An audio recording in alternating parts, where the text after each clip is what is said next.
My first lecture aims to explain how I could have been wrong for 33 years and promoted high carbohydrate diets for athletes.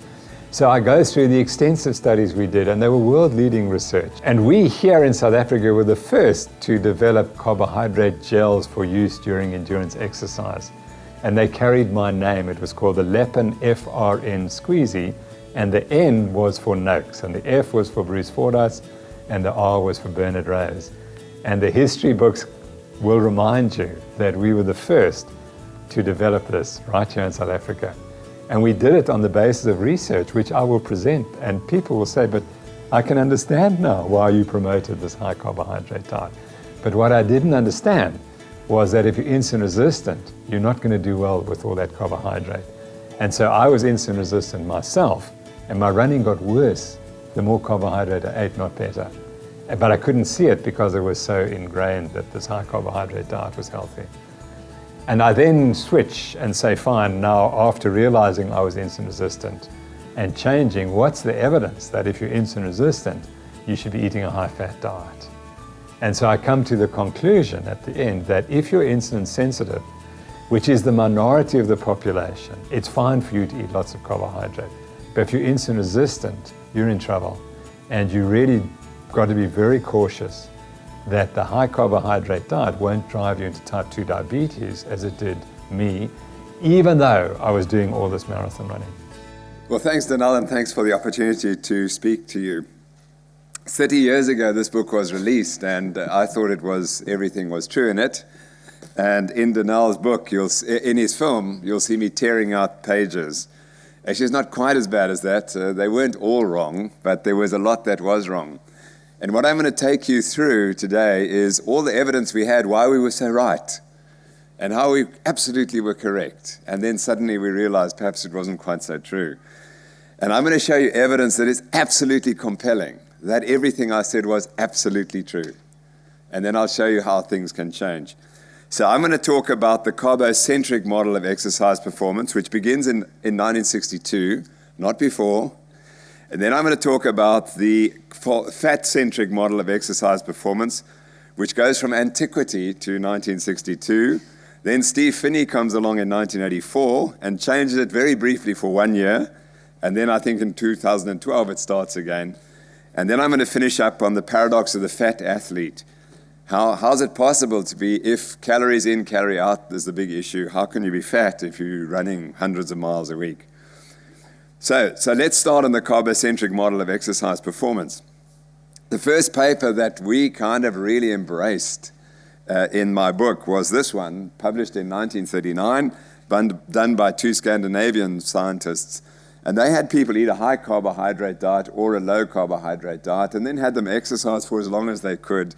And you can see what happens, that the guys who were on the low carbohydrate diet decided to stop after 90 minutes. Whereas on the high carbohydrate diet, they went on for 4 hours or so. And for those who need to know the respiratory exchange ratio, it tells us these people were burning fat and they were burning carbohydrates. So we could tell then that they're burning fat, but they stop very quickly and their blood glucose levels fall. So that was a 1939 study, and these guys next went and took people when they reached this point, when they were tired, on a high carbohydrate diet. And so they exercised them for some time. At this point, they were tired. They gave them glucose, and my goodness, they shot off again and were able to exercise. And here, if you measure, here the blood glucose fell, and then it went up again. And here's your oxygen consumption. So these people actually sped up. So they were given carbohydrate, and then they sped up. They had a sprint. So please tell me that carbohydrates is not good for you and that we must all eat carbohydrates. How wouldn't we have thought that in 1939? And so this was the story, the ingestion of a high carbohydrate meal a few hours before the marathon race and supply of glucose before and during the race are logical. And this is David Dill, one of the greatest exercise scientists of all time. And here's a study that his group did, where they had people exercise for 6 hours, and they measured their blood glucose, came down a bit. Notice the respiratory quotient comes down. So these people are burning more and more fat. So a lot of carbohydrate there, but more fat here. And then notice in this paper, they report how much carbohydrate they used and how much carbohydrate was being burned. But what did they ignore? They ignored the reverse of that, which is how much fat was being used. And the key observation might have been that at the finish, they were burning 70% fat. But no one saw that because that wasn't included. The focus was on the carbohydrate. And if you're only looking for the carbohydrate, that's what you will see. I went to a conference in New York City in 1976, and this was the great John Wahren who spoke there, and he was the god of carbohydrate metabolism in those days. And he did this fabulous study in which he had people exercise for a long time, and their blood glucose concentrations fell. And the question was, why did they fall? Because we thought that was a bad thing. At rest, the liver was producing more glucose than the muscles were using. But during exercise, the rate of muscle glucose use goes up to there and to there. But notice the rate of liver glucose production falls. So here they're producing more glucose, they're using more glucose than they're producing. So the blood glucose falls. So what would you conclude from that? You better take more carbohydrate or you're going to be in trouble.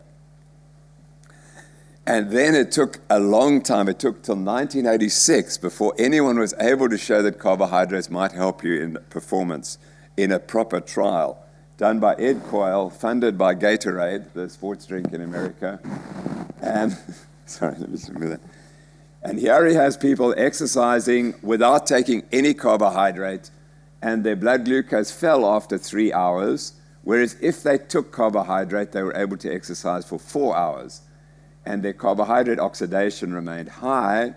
But what's interesting that their muscle glycogen, this is the carbohydrate stored in their muscles, actually doesn't change between 3 or 4 hours. So the question is, why did they stop here and not there? And so the argument was, well, it's because their blood glucose had fallen. So again, here we had the evidence, all we needed to say, you must take carbohydrate when you're exercising, or else you won't be able to exercise for long. And so I was involved with this great runner, Bruce Fordyce, who won 9 Comrades marathons, and we developed a product, as I'll show you, and this is what he said: it's not possible for me to run my best in a long-distance race without ingesting a high-carbohydrate drink, especially for the last few hours of the race. Unfortunately, he was a sponsored athlete, so maybe that influenced his comments, and I'm going to show you Bruce again in a few years' time. And this was the product we produced, Lepin FRN. So Lepin FRN, Lepin Sports, F for Fordyce, R for Rose, and N for Noakes, is the original carbohydrate syrup gel produced available for endurance athletes. So here we were thinking we were leading the world, which we were, producing this product. And Bruce was endorsing it, and guess what? I was accepting money to do this research for my research laboratories, not for me personally. So we were funded, so we had a conflict of interest, which I never understood, absolutely never understood. But there's no way when you're receiving money to produce a carbohydrate product which has your name on it, are you going to say carbohydrates are no good for you? It's not going to happen. So, important point to remember. But the real game changer was in the 1960s when this guy Bergstrom came along and measured muscle glycogen. So he developed this biopsy technique where you put a needle into the muscle, take out some muscle and measure its carbohydrate content. That was the game changer. And it happened, I started medicine in 1969. So this had just been done, just before I came to medical school. And what he showed was that if you ate a high carbohydrate diet, you stored much more glycogen in your muscles, and if you exercised, you could exercise for much longer. Whereas, and your respiratory quotient was higher, and your blood glucose was higher, and so on. And so they put this together, this graph together, and this is it. I mean, this became the gospel. If you ever wanted to prove that carbohydrates are important, you just showed this slide, and it was a no-brainer. So if you ate a low carbohydrate diet, with 54% fat, you had a low starting glycogen and your endurance was pathetic. Whereas if you ate 80% carbohydrate, you could go on forever. So again, who's going to say that you shouldn't eat carbohydrates during exercise? And so that's why I wrote this. Excuse me, I had some water, I think. So that's why I wrote this. All athletes must be advised to eat high carbohydrate diets, both in training. As this interpretation forms a central pillar of the profession of sports nutrition, as high carbohydrate diets are now considered ideal for both health and sport. And that was it. And I apologize, I was totally, completely, utterly wrong. So I retract that, as I will in some time. So what was the mechanism that we thought worked? Well, here it was depletion of the endogenous carbohydrate stores has been shown to be a limiting factor in the ability to perform long-term exercise, and that has never been proven, because it's very important. I'm going to talk about this tomorrow, that association does not prove causation. And we can't actually ever explain how muscle glycogen works, because we can't reverse it. So we can't say that it was definitely the muscle glycogen. So we don't really know, but this is the explanation. When muscle glycogen runs out, the muscle fails for lack of ATP production. However plausible and attractive this theory is, it's unproven. What is clear is that in glycogen-depleted muscle, ATP is being used up faster than it can be manufactured, and so force output is diminished. And that is rubbish. Can't happen. And it took us 20 years of research, and people come up with this nonsensical statement, because if a muscle runs out of ATP, it goes into rigor and it can't relax, it dies. And that never happens. I've never seen that in sport. So this mechanism can't be wrong. And what they've forgotten is that the brain regulates exercise performance. So this explanation cannot be correct. If ATP is used up faster than it can be manufactured, then muscle rigor must occur, causing death. And what really happens is the brain must come along and stop the exercise performance. And that was our other great contribution in the last 20 years, was the central governor model of exercise.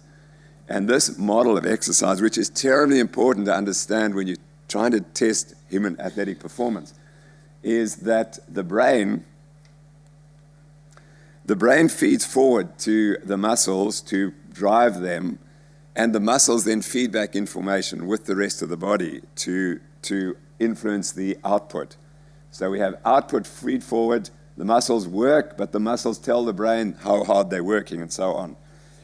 And we now know that there are a huge number of factors that impact on the brain's function. And we can do all of these trials, and I had about 50 different explanations. All these factors act only on the brain, but have a huge effect on athletic performance.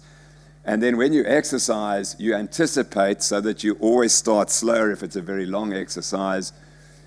You always have reserve. Even though when you finish the Argus cycle tour, you think you did everything, you're only recruiting 40% of your muscle mass as you finish across the line. So what happened to the other 60%? Why can't you use it? Well, if you use it, you die, so you don't use it. And the brain's clever enough to tell you not to do that. And then we have sensory feedback. And one of the sensory feedbacks, as shown by my colleague, Dr. Rauch, who's in the audience, is the extent of the muscle glycogen stores. They tell the brain before you start how much glycogen is there. And they say, oops, we've got no glycogen, you better take it more slowly. And then there's the end spurt as well. When you're at the end of exercise, you always speed up. And even in world records, you always speed up at the end. So this is terribly important, that when we test subjects, we have to understand how we're influencing their brains before they start the trial. Because I can influence the outcome of the trial more by what I say to the athlete than what I give them during the trial. And unless you know that, you will get the wrong results. And I think that that's a lot of things that happen.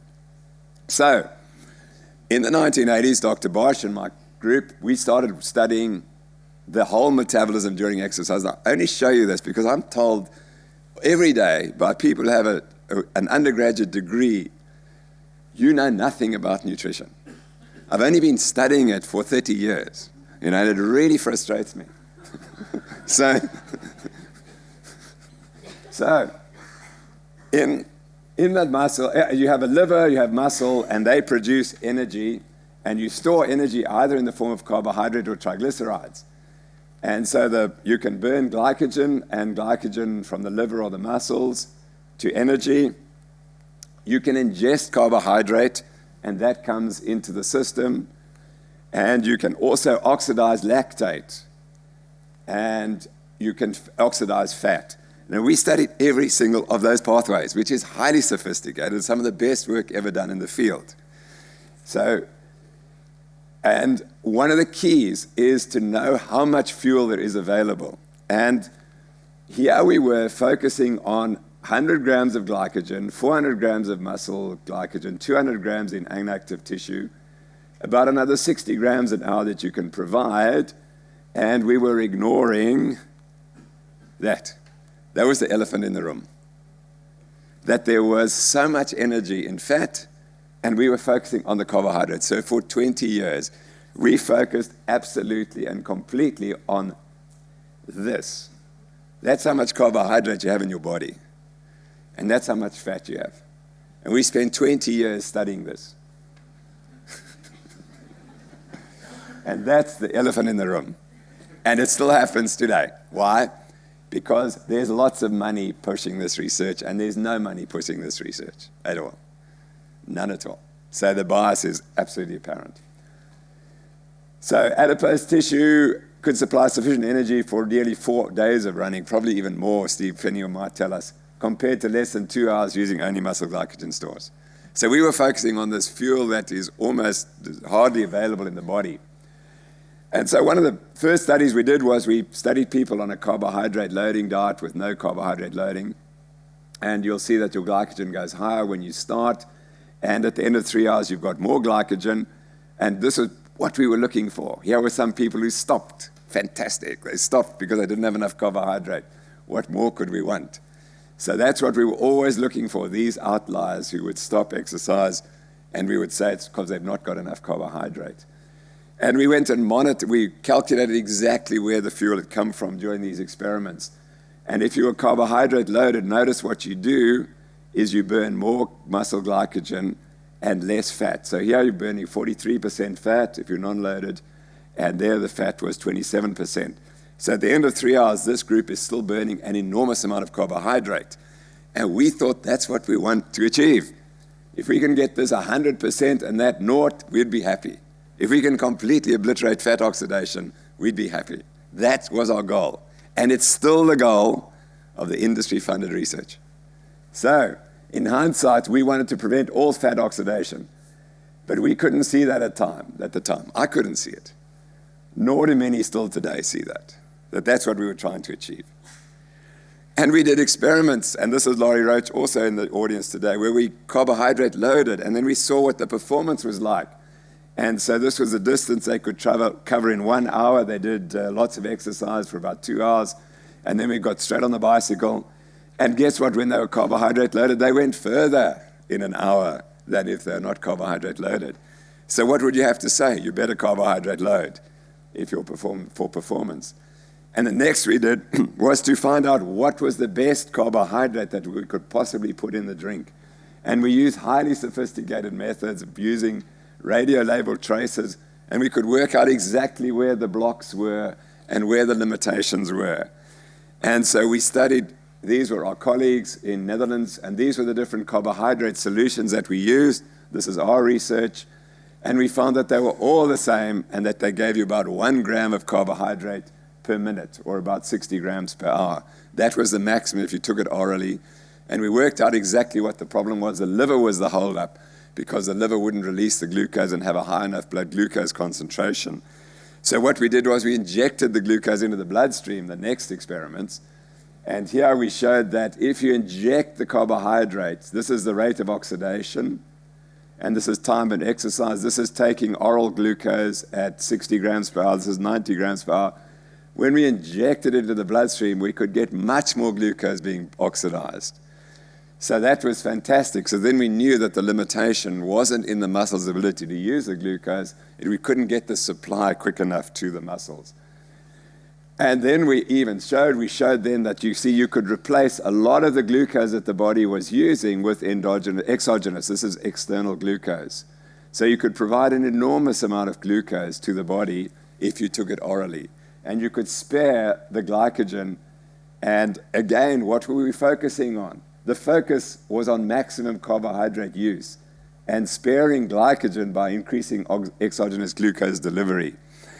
But the best way to spare muscle glycogen is, guess what? To burn more fat. And we never thought about it. We just wanted to stop that fat and burn carbohydrate. Because on the belief that the more carbohydrate you burn, the faster you'd exercise. But we forgot. Actually, when you exercise for 3 hours, your exercise intensity drops quite low. So why do you have to have so much carbohydrate? That's obviously a key question.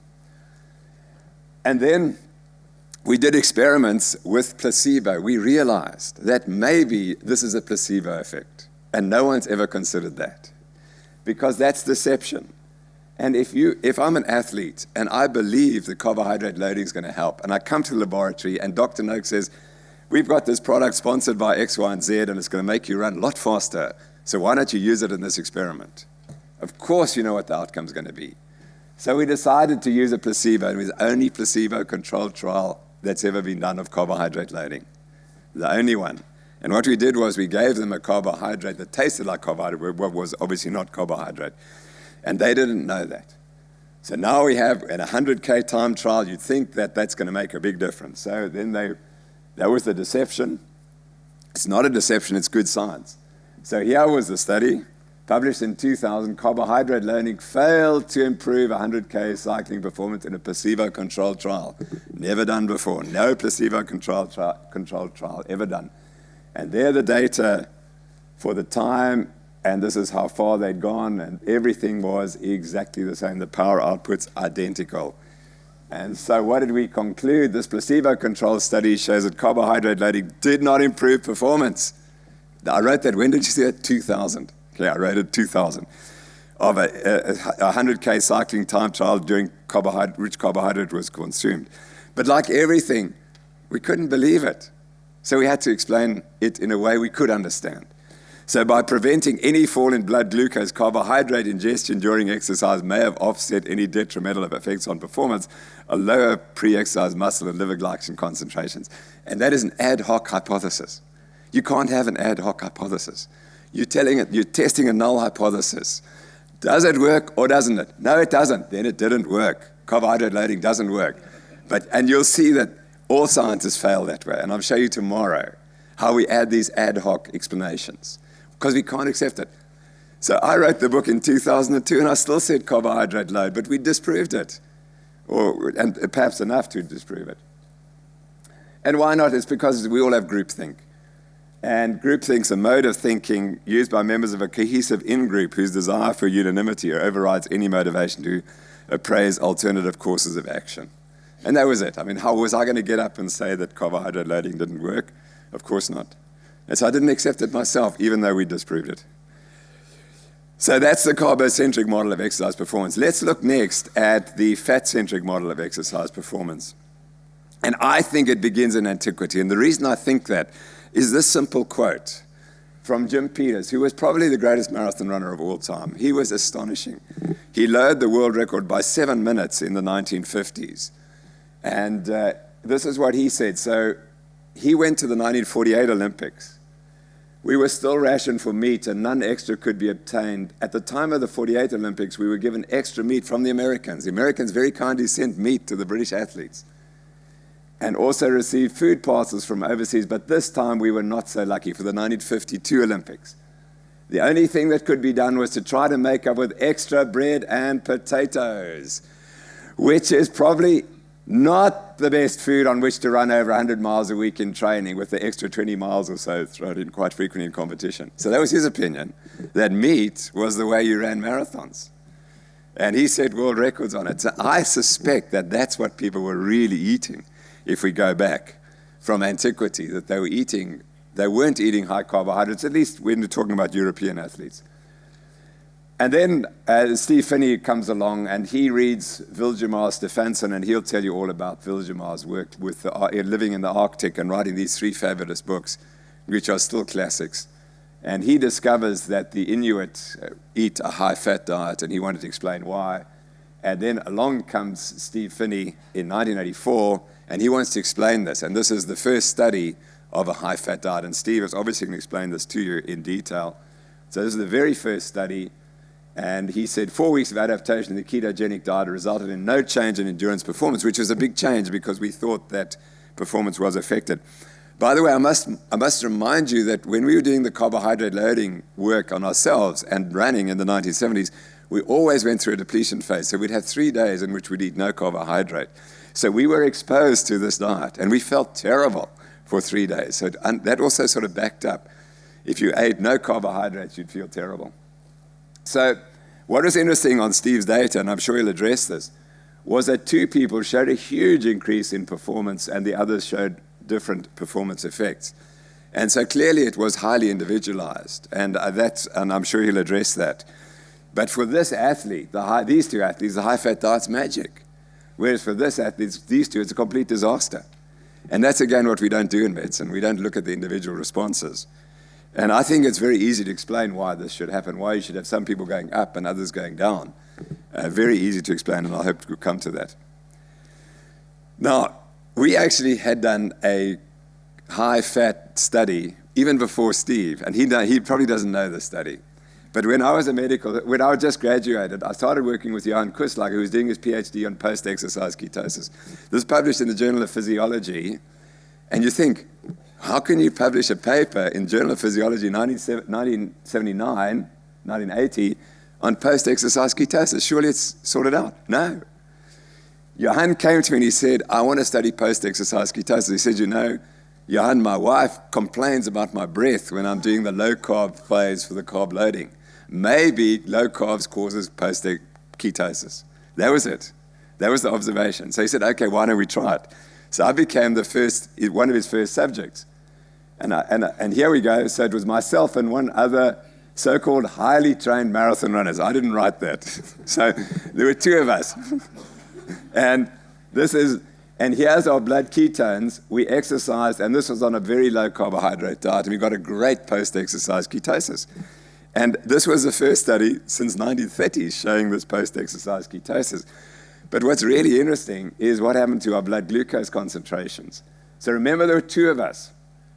So here's the free fatty acids, and as you'd expect, they're higher on the low carbohydrate diet.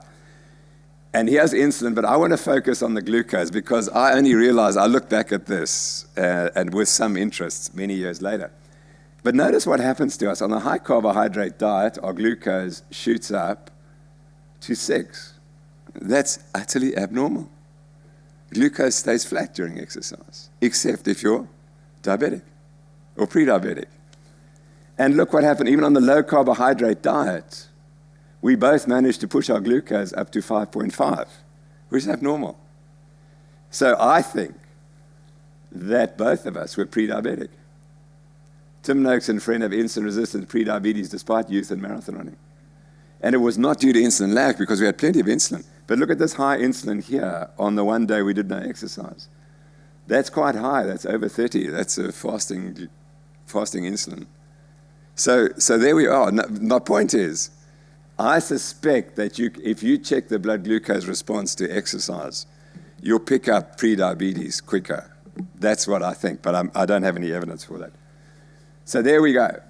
Now, what's really interesting is Johan Kuslager, and together with Elmarie Blanche, who's also in the audience today, 20 years later, he published this paper, also in the Journal of Physiology, said, a reappraisal of the blood glucose homeostat, which comprehensively explains type 2 diabetes mellitus syndrome and the syndrome X complex. And he said it's simple. Diabetes is simple. You've got insulin-secreting cells and glucagon-secreting cells in the pancreas, and they must be completely coordinated. When insulin is secreted, glucagon must be inhibited, and vice versa. And he says diabetes is purely an inability of insulin to inhibit glucagon production. That's it. Insulin doesn't inhibit glucagon production. He writes it there, and he says you can explain everything in the metabolic syndrome on that effect. And is he right?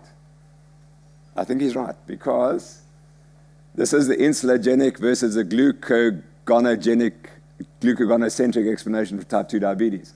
It's led by this guy, Roger Unger. And Roger Unger showed that if you block glucagon in an animal that's not producing enough insulin, diabetes disappears, completely disappears. And so you need to go and read these papers. But glucagonocentric restructuring of diabetes, a pathophysiological therapeutic makeover.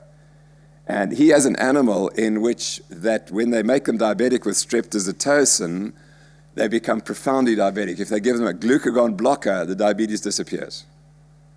So what did he say? And he shows that their glucose control is perfect, though they don't have insulin or glucagon, they have perfect glucose control. He says, in other words, in this model of congenital absence of glucagon activity, insulin has become irrelevant in the regulation of blood glucose concentration. It's fascinating, because if this is true, then it's glucagon blocking which is the key to managing diabetes in the long term. And the Nobel Prize will be for the person who can develop the first glucagon blocker that is effective and safe. And we will move away from insulin, and Dr. Fung will be very happy. So, what we did next, because of what Steve had done, we started doing fat loading studies, and we had incredible success. So in our first experiment, where you put people on a high-fat diet for about a week, I suspect it was, guess what happened? Their performance doubled compared to the high-carbohydrate group. And that is garbage. That can't be true. That absolutely is wrong. I would never trust these data anymore. I don't know what happened. We must have told these people that they're going to perform better on a high-fat diet, because that's impossible. And of course, you can't placebo control it, because they know that they're on a high-fat diet. But again, so now this is 1990s. We've done a high-fat diet. We've got a performance effect. And we repeated it in another study. And this was time to finish a 20K time trial. This is the high-carbohydrate group. This is the high-fat group. And again, the high-fat group takes less time to finish 20K, so they outperform the other group. So the first two studies we do on the high-fat diet, they perform better. And so you would think by this time, Tim Noakes, haven't you learned anything yet? You've got a placebo trial with no effect of carbo loading. You've got two of these trials showing an effect. Surely, isn't it going to wake up your brain yet? But it sort of took a bit longer. Then, unfortunately, or fortunately, we did another trial, which was a really brilliant trial by Lisa Hoffman. And what she did was she adapted athletes to a high-fat diet and then carbohydrate loaded them before a 100K time trial. So now this was a much longer time trial. And what we showed there, what she showed in that trial, was that performance on this is the high-fat diet with carbohydrate loading. This is the high-carbohydrate diet with carbohydrate loading. And this is how quickly you finish 100K, so the shorter the better. And you'll see that a number of athletes perform much better on the high-carbohydrate diet, and only a couple, two, I think, or three, perform better on the high-fat diet. So the majority perform better on the high-carbohydrate diet. So this was a really good study, of the best that we did. But when you look at it very carefully, we had them sprint during the exercise. So they cycle 100 Ks, and every so often they do a 4K sprint here. And you'll see that the 4K sprint powers were pretty much the same, no difference, or perhaps a little bit of difference there. But what was really different was the 1K sprints, that the high-fat group dropped off their performance. And so ultimately, they are going to perform less well because in the sprints, they're going slower. And these were significant. But what's really interesting is look at the final sprints, exactly the same. So the question is, why did they underperform here when they could actually do it there? It can't be because they'd had too little carbohydrate available, or fat, or whatever. There had to be a mental component to this. Again, remember, the brain regulates performance. So anyway, this is the study that is remembered. So all of exercise scientists will tell you, but Dr. Noakes has proved that if you're on a high-carbohydrate diet, you can't sprint. And that may or may not be true, but I think there's something else going on here which needs to be studied. So in conclusion, the high-fat dietary pattern increased fat oxidation but compromised high-intensity sprint performance. And that is what people believe today. And it may be true, it may not be true, because no one really, to my knowledge, has come along and tried to study it further. But that's the current position. But it's always what's not published which is what's so important. So Lisa did another fabulous study where she had people cycle 200 kilometers in the laboratory. No one's ever achieved that in anywhere in the world, because the people had to come in for 6-7 hours and cycle in a laboratory. Imagine that, 2 Argus cycle tours, you do it in a laboratory in the same space for 8 hours. And so in her thesis, this is what she found. Performance during the first 100K was equal on both diets. But performance in the hill climb, which we put in after 100 Ks, was better, but not significantly after the low-carbohydrate diet, especially in those with a low resting respiratory exchange ratio.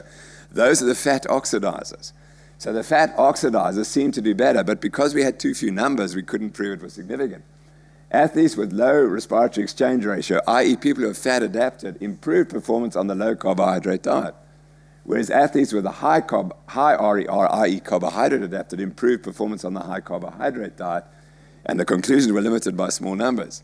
And that's the problem. You need some numbers, you need more money, you need more time. So we left now with the impression that high-fat diets don't work, but actually this study was highly suggestive that in one population they may be very healthy, very helpful. And I'm sure Steve will address that. So Steve has produced these two fabulous books, And together we wrote an editorial for a journal. And this was one of the points we made. There've only been 11 studies of low carbohydrate diets, and 3 have shown a significant positive effect, 2 of ours, 4 a non-significant effect favoring the low carbohydrate group, 2 no effect, and a further 2 showing a clearly negative outcome. But there must be real concern about the placebo effect. However, what's really important, as yet there are no studies of the effects of low carbohydrate diets on the ease of weight control in athletes, their capacity to train and their ability to recover from injury, their immune function, their injury risk, or their hand-eye coordination or capacity to concentrate in sports like golf and cricket, to name but a few obvious research questions. So those remain to be answered, and we really need people to address them. And so it's clearly premature to conclude that all athletes in all sports must be eating high carbohydrate diets. The long-term negative health consequences in persons with insulin resistance must also be considered. Now, when you don't have the final data, it often helps to go and speak to the athletes and ask them what they're doing. So Paula Newby-Fraser, this is her. She's a Zimbabwean, South African American who is, so we all claim credit for her. She is the greatest triathlete of all time. And these are some pictures of her. She wins the Hawaiian Ironman 8 times. That's the World Championship. And she wins 28 Ironman triathletes. She's named the triathlete of the millennium. She phoned me in 1964 to ask what I thought about nutrition. After having read the week after reading Steve's paper,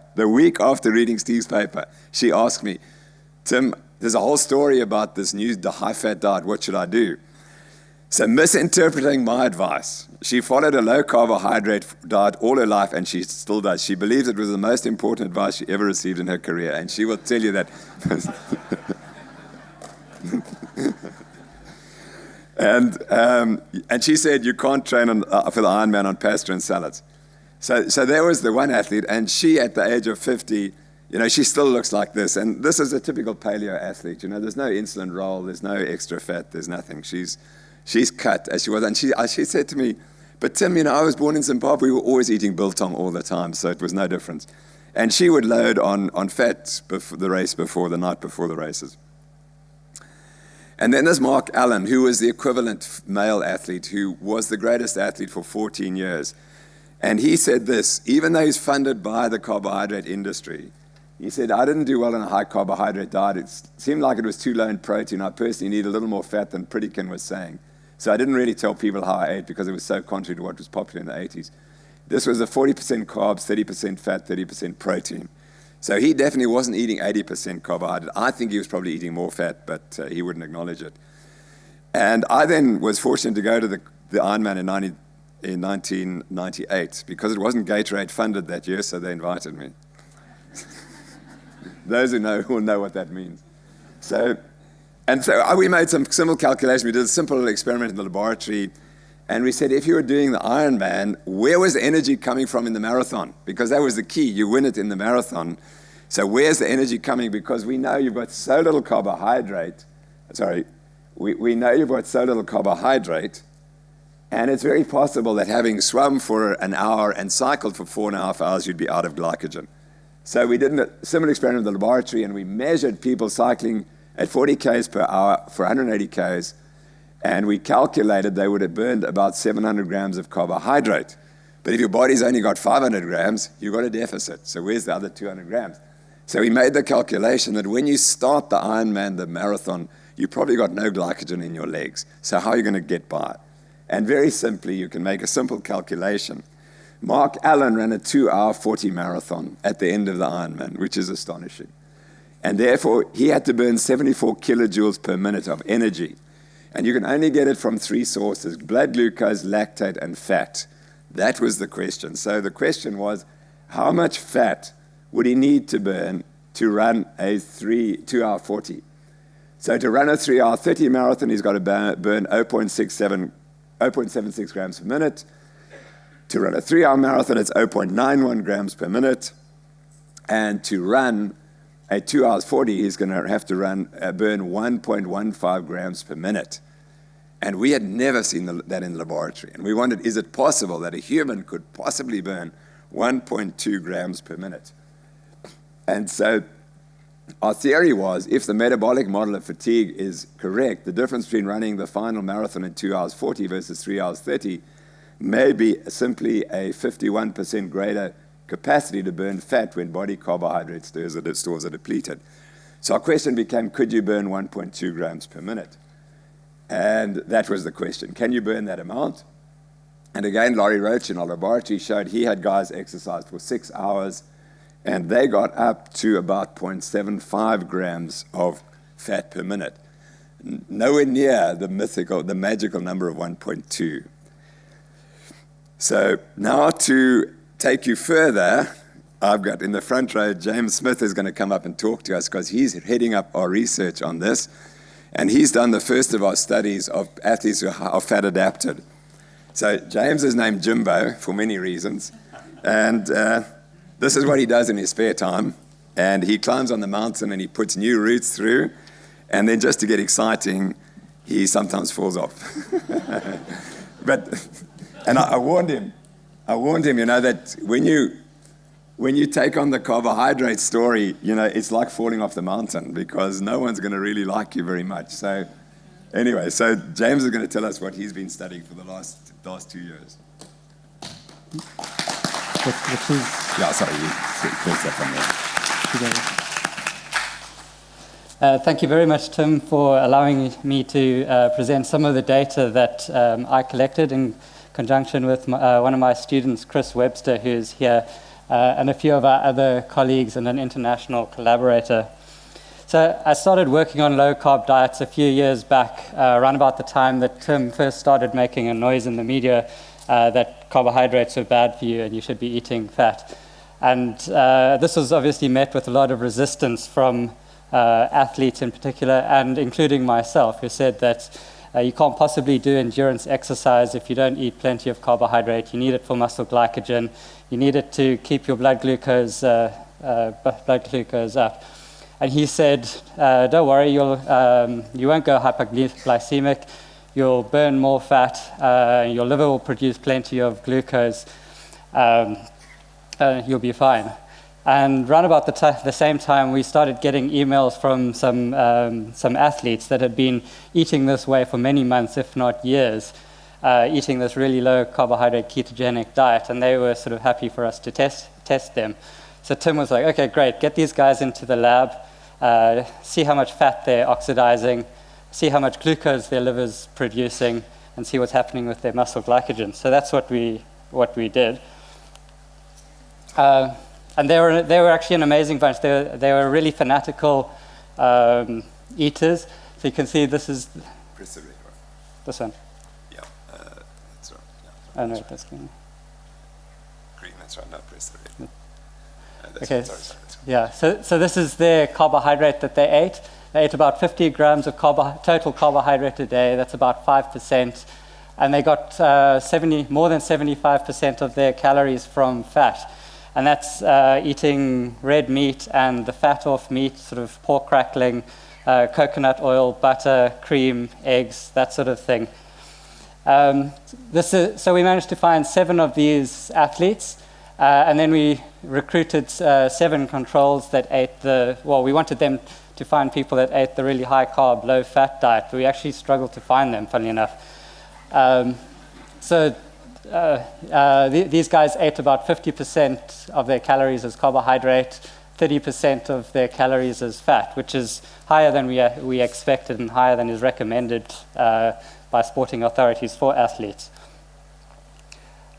Interestingly, the polyunsaturated that they ate, fatty acids that they ate, were similar between the groups, and the increase in fat was mostly monounsaturated and saturated.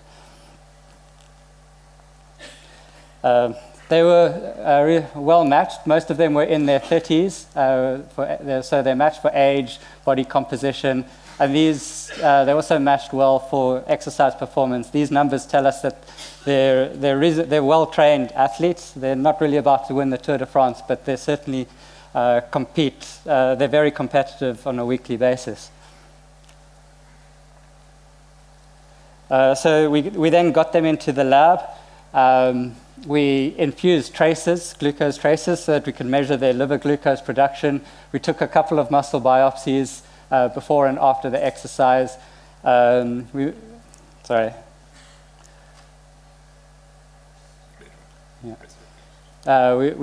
measured their respiration gases so we could work out how much fat and carbohydrate they were burning.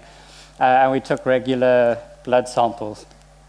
And then we made them do a 2-hour ride at 70% of their VO2 max. So this is a reasonably hard ride for 2 hours, and they were fasted at the time, so pretty tough for these guys. The first thing we noticed is that their blood glucose control was pretty normal. There's no difference between the groups, and no one went hyperglycemic. Now just remember, this is not necessarily an exhaustive exercise, but it's still pretty tough. Next, when we measured their liver glucose production, you can see that the liver glucose output was, it certainly increased from rest to exercise in both groups, but they didn't necessarily produce a massive amount of glucose as we initially thought. So this is the amount of carbohydrate, glucose that they got from carbohydrate in the liver, and this is glucose that they would have produced from amino acids or lactate. So what we thought that this bar here might increase dramatically, but it didn't seem to do that. And in fact, this is their muscle glycogen at the start of the ride, and this is their muscle glycogen at the end. So they started off with less. They used less muscle glycogen. And I guess this is often the criticism of a low-carb diet, because you've just got less carbohydrate energy from muscle glycogen. But we found that they were exceptionally good at burning fat. This is their rates of fat oxidation over there, burning fat. These are the low-carb group, and this is the high-carb group. So very, very different. And if you do a conversion there, that equals about 1.2 grams per minute. Funnily enough, exactly the same amount that Tim was talking a few minutes ago. Whereas over here, the rate of carbohydrate oxidation is much lower compared to the control group. And just to finish off, we measured their blood ketone levels. So this is just their levels. It doesn't tell us exactly what's happening with them, whether they're burning or how fast they're actually burning them. But the fact that sorry, I've pressed the wrong one again. Yeah. Green bit. There we go. It doesn't. The blood ketone levels are much higher in the low carb group and almost negligible in the control group. So this doesn't really tell us much about performance, but it wasn't designed to. It just tells us that they're burning very different fuels and pretty much burning what they are eating. So the high fat guys are burning fat, and the high carb guys are burning carbohydrate. Thanks very much. Thank you. Thanks, David.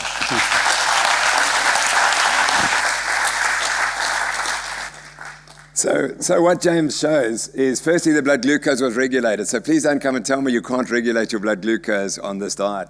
But really, what I found really interesting is what happens next.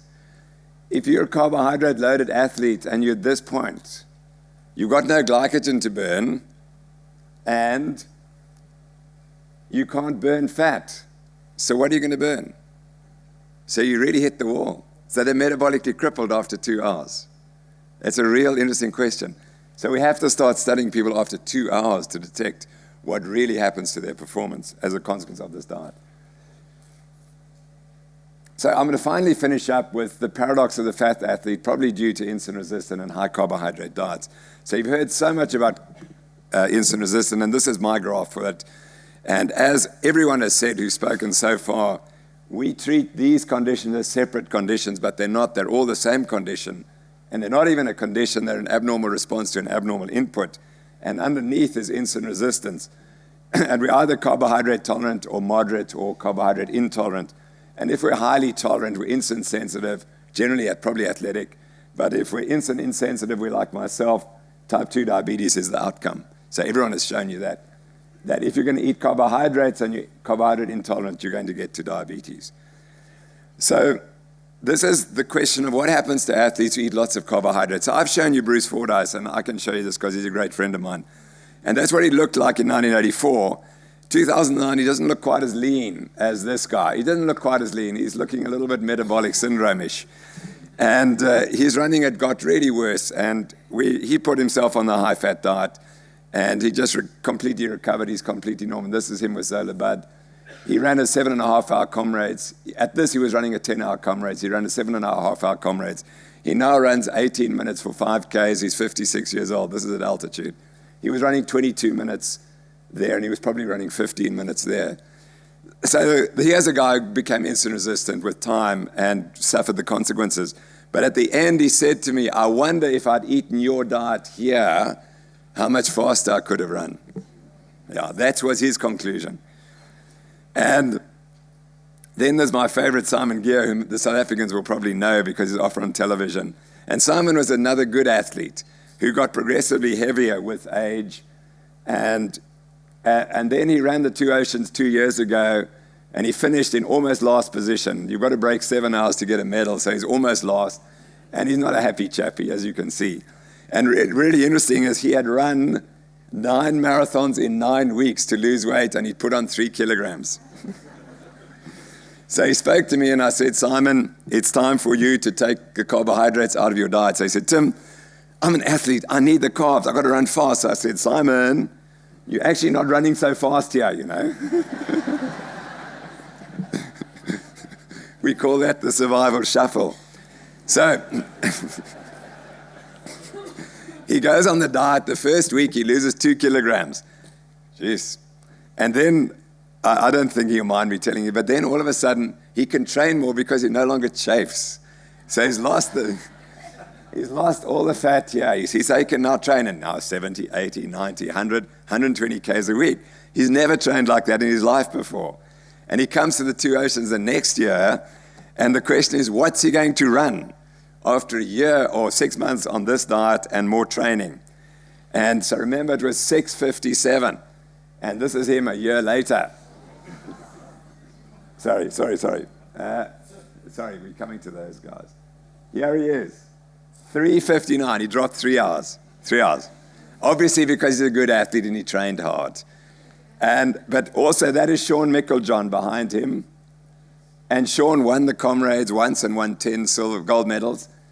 And at 50 was like this. So 45 was like this. Went on the diet, got like this, and now he's the best 50-year-old runner in South Africa. He's an astonishing athlete, runs about 6:40 in the comrades at 52. And there he is. So the two of them both on the diet, running brilliantly. But our best success for all our Aussie friends, we converted your team, and there's a whole story about that. I don't have time to tell you that. But got a few Aussies in the front here. So David Warner, Steve Smith, Shane Watson, and Mitch Johnson all converted. And I had one of the best moments of my life was in January last year when they were in Cape Town, and they were staying at the Cullinan Hotel, and they asked me to come and sign the Real Meal Revolution for them. And anyone who thinks that Mitch Johnson is the most vicious, aggressive bowler, when he's not on the field, he's the most placid, gentle guy. He was just a wonderful, wonderful guy. So anyway, here's David Warner. And he was known as the chubby Dave Warner. You know, I haven't seen pictures of him in the past, but he had metabolic syndrome the whole bit. And that's what he looks like now. You know, there's no metabolic syndrome. He looks beautiful. And what did he say? I've increased my energy. It's helped my recovery. I'm not out of breath when I run between wickets when batting in cricket. That's what he said. Now, how's it? This is a sprinting activity, and he says it's helped him. And I think that as Ann Childers was talking about, his concentration is much easier now because he's not got these carbohydrates going up and down all the time. And then this is Shane Watson. And Shane, he said, I could never control my weight. I was always fat, and I would starve myself before the start of the season, but by the end of the season, I'd be fat again. And he said, I'm always going to be fat. I thought that. And he has a family history of insulin resistance, type 2 diabetes, and he says it's effortless. Now, he gets up, eats his bacon and eggs, and as you'll see on the serial killers, he talks there. And then this is the most hated man in Australia, David Pocock. So you may not know this, Australians, but this is the guy who made us lose the World Cup 2011. And he, with the help of the referee, of course. But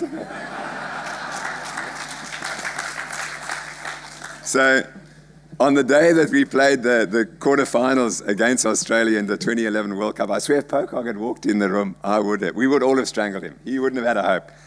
And here he is tackling our hero, Skalkberger. And of course, in the first 5 minutes, Skalkberger almost scores a try, and Pocock's all over him, and it's a yellow card, and it's 5 points, and nothing happens. So anyway, Pocock, suddenly, about 3 weeks ago, David Pocock tweets, "These are the people you must follow on Twitter, blah, blah, blah, Tim Noakes," you see. So I wrote to him, I said, "Gee, Dave, that's fantastic. I forgive you for everything you did." But anyway, then I'll show you what he wrote. But what's really interesting is if you read his book, he had an eating disorder. He actively admits he was a Zimbabwean, and he said the trauma of leaving Zimbabwe and all the trouble that they had he'd become lipophobic, and he would not eat fat. He just hated fat. And he had problems with his nutrition, although it doesn't look like it. But today, this is what he said 3 weeks ago. He wrote to me, "For the past 3 years, I've been following a diet based on Weston Price and Sally Fallon's work." That's obviously the high-fat diet. "And after seeing your work on banding, I finally decided to give it a go about 6 months ago. I'm feeling fitter and stronger than I ever have." And he's coming to Cape Town in a few weeks' time, and he's got a whole bunch of other team members of the Brumbies are also eating this way. So I also went to Melbourne and spoke to the Melbourne Demons, who are the worst team in the AFL. They are absolutely rock bottom. So they will do anything. So they invited me, "Please, how are we going to get better?" So I looked around, I said, "Well, maybe we can start with diet," you see. So I influenced them to change their diet. And then within a few months, they already reported it. And they said they're all performing better and they're running faster. But what was really the best for me was Jack Fitzpatrick, who has type 1 diabetes. And he said the simplest way of putting it is that I've gone from 4 injections of insulin a day to 1. So he said it's completely changed his life. He can now control his glucose easily. And a statement like that is so powerful.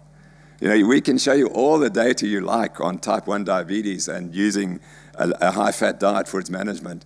But he has a guy stressing his body absolutely to the limits. You know, they run 20 Ks in a game. And that's what he says. So that, to me, is very, very powerful information. And then, of course, we have the Prime Minister of Britain, who has a bit of an insulin roll here. That's what we call that, you see. So Cameron's bread maker gathers dust as PM gives up carbs in the great patriotic struggle with his weight. So we're wondering, did he get this from the South Africans? Did he? Was it?